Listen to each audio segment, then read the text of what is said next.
Hi friends, అందరికీ నమస్కారం. ఆంధ్రప్రదేశ్‌లో తల్లికి వందనం పథకానికి సంబంధించి బడికి వెళ్లే ప్రతి విద్యార్థికి 15,000 రూపాయలు ఇస్తామని ఎన్నికల సమయంలో చంద్రబాబు నాయుడు గారు హామీ ఇవ్వడం జరిగింది. ఇచ్చిన హామీలో భాగంగా ఈ ఏడాదిలో మనకు జనవరి నెలలో ఈ యొక్క పథకాన్ని ప్రారంభిస్తారని అందరూ అనుకోవడం జరిగింది. గతంలో దీనికి సంబంధించి కూడా అప్డేట్ అయితే ఇవ్వడం జరిగింది. అయితే ఈ రోజున చంద్రబాబు నాయుడు గారు నిర్వహించిన కేబినెట్ సమావేశంలో కీలక అప్డేట్లు అయితే తెలియజేస్తాను.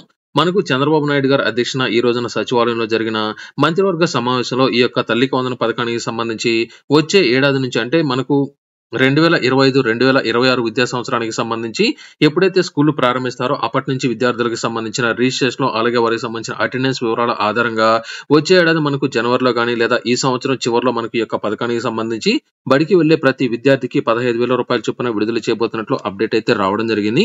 ఒక కుటుంబంలో ఎంతమంది విద్యార్థులు చదువుకున్నా ఆ యొక్క కుటుంబంలో ఇద్దరు లేదా ముగ్గురు కాదు, నలుగురు కాదు, 10 మంది విద్యార్థులున్నా 10 మందికి కలిపి ఆ యొక్క విద్యార్థి యొక్క తల్లి బ్యాంక్ ఖాతాకు నేరుగా ఈ యొక్క పేమెంట్ అయితే అందజేయడం జరుగుతుంది.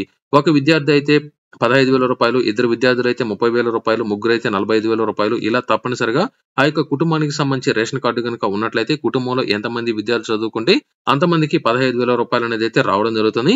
ప్రస్తుతానికి వచ్చిన తాజా అప్డేట్ ప్రకారం వచ్చే విద్యా సంవత్సరం నుంచి మాత్రం ఈ యొక్క పథకాన్ని అయితే ప్రారంభించబోతున్నారు.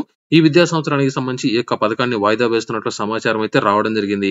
ఇప్పటికే వచ్చిన అప్డేట్ ఏంటంటే మనకు ఈ యొక్క జనవరిలోనే ఈ యొక్క పథకానికి సంబంధించి రిజిస్ట్రేషన్ అనేది ప్రారంభించి ఈ యొక్క స్కూల్ అనేది ముగిసే నాటికి తప్పనిసరిగా ఈ యొక్క పేమెంట్ విడుదల చేయాలని గతంలో నిర్ణయించగా ప్రస్తుతం ఉన్న ఆర్థిక పరిస్థితులను దృష్టిలో ఉంచుకొని ఈ యొక్క పథకాన్ని వచ్చే విద్యా సంవత్సరానికి అయితే వాయిదా వేస్తున్నట్లు తాజా అప్డేట్ అయితే రావడం జరిగింది. ఇది ఈ యొక్క తల్లికి వందనం పథకానికి సంబంధించి మరింత అప్డేట్స్ మరొక వీడియోలో నేను మీకు పూర్తి అప్డేట్ అయితే ఇస్తాను.